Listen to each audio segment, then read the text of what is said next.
Evening, everybody. It's 5:30, and this is your closing comment video number 2089. And just to remind you, 2088 was not a pre-opening or closing comment. It was an explanation of our XLE trade.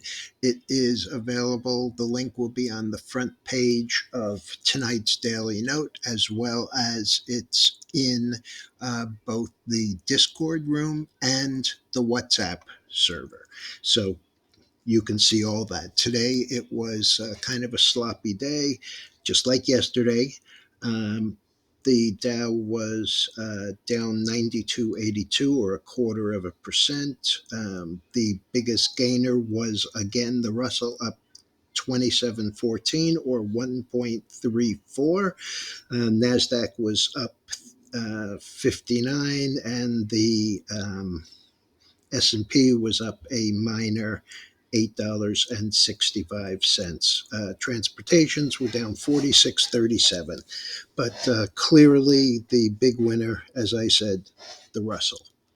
Okay, so we had a fair amount of information that was totally non-market moving, that being things like durable goods and X transportation and airlines, pretty much all the same.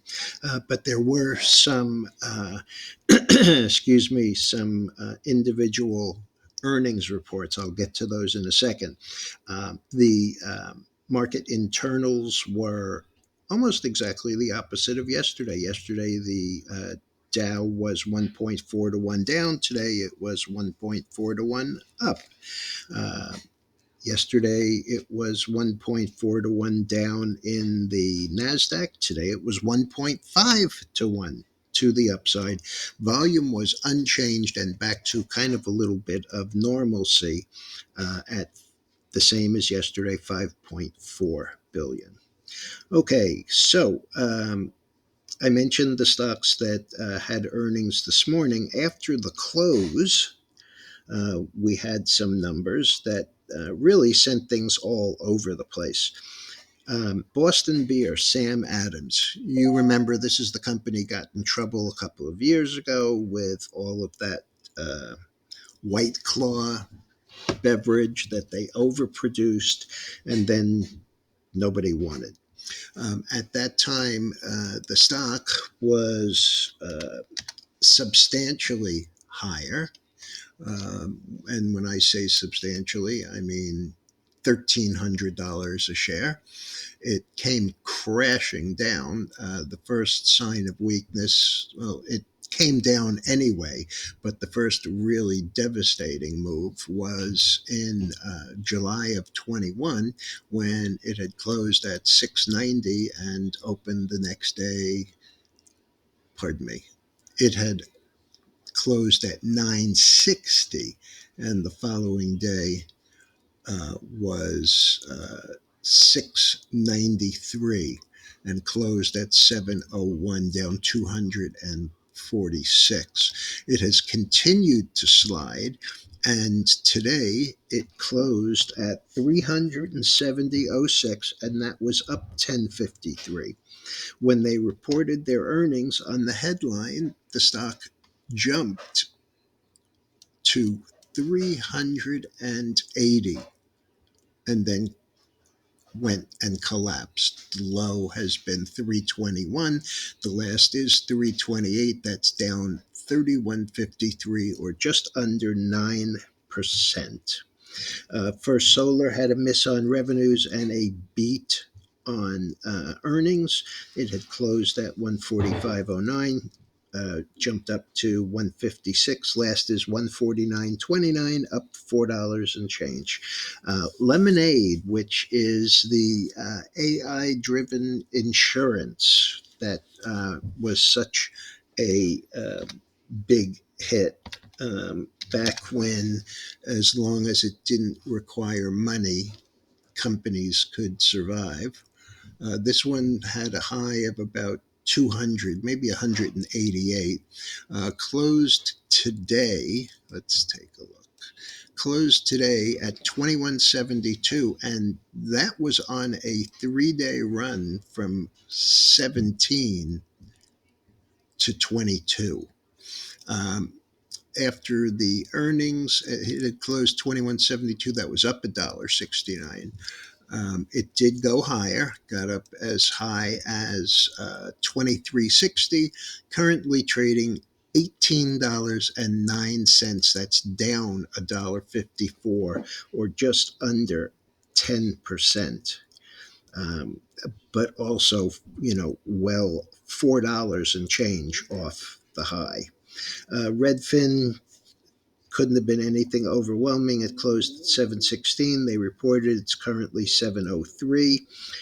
eBay with a beat on earnings and solid guidance. The stock had closed 44.41, up 53 cents, got to 48.25. Last is 46.40, up 252, or 5.8%. And um, Allegiant is 140.25 on a beat on earnings and good guidance. That's up $8.01, or 6.1%. Two big names, not big names, but big movers in the biopharma group. Janx, Janx. These guys have a prostate cancer treatment. The stock over the last year or so has gone from 5 to 38, and come back down a bit.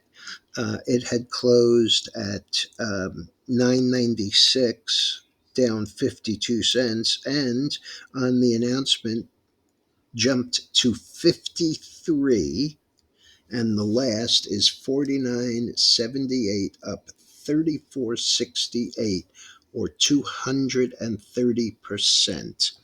And another one, Vktx, that's Viking Therapeutics. It has a diet drug to rival the ones that are out there now, uh, both Lilly and the others. Ozempic, I think, is not Lilly, but well, doesn't matter. Uh, in any event, the stock has come up from about, uh, let's see, it went from 38 on the close yesterday, made a high today of 93.09. The current last is 88.89, up 50.41, or 131%. These are really in the hot areas. It's so difficult, though, to deal in biopharma because you don't really know all of the little names, and some of them are not really reflected in the ETFs, either IBB or the other. In any event, chart on the screen is the nat gas, and we're in this. We were in it here for these 2 days, sold half the second day for 186% gain. Now, this is shaping up kind of in a similar manner to how it did here, where it had a reversal day and started to move up, and then the 5 and 20 crossed over, and that created a move from 240 to 286 in 3 days after the cross. Here we have the same kind of blow off bottom, started up. It looks like it will be tomorrow or the day after that we get the same cross, and it would not surprise me to see it back here at the 2 to 210 area. We have no money in this trade. We took out literally 186%. So it really means nothing. But in the real world, where once the money's in your account, you have to figure that it's yours. They closed today at $1.01 up 28 cents. They were as high as $1.15 today. Those are the 16. So if we get that kind of move, these things will double again. So that's what I'm looking for. Okay, so the rest of the futures, let's take a quick look here. The oil turned up. As I said, there's a full explanation um, in the uh, in the video that I put out today. It's not very long. I think it's 5.5 minutes, but this is the oil. We have all of these highs again: 79.65, 79.60, 79.29. Close today, the highest close since we broke down back here in October. Highest close, pretty much right on the high. High was 79, the close was 78.87. If we go through this, we absolutely hit the line here, which is at $83, and that will be a nice profitable trade. We did add on to that trade to average down a little today because the problem that exists in Hess, Chevron, and Exxon on the acquisition, and that really hurt the individual stocks.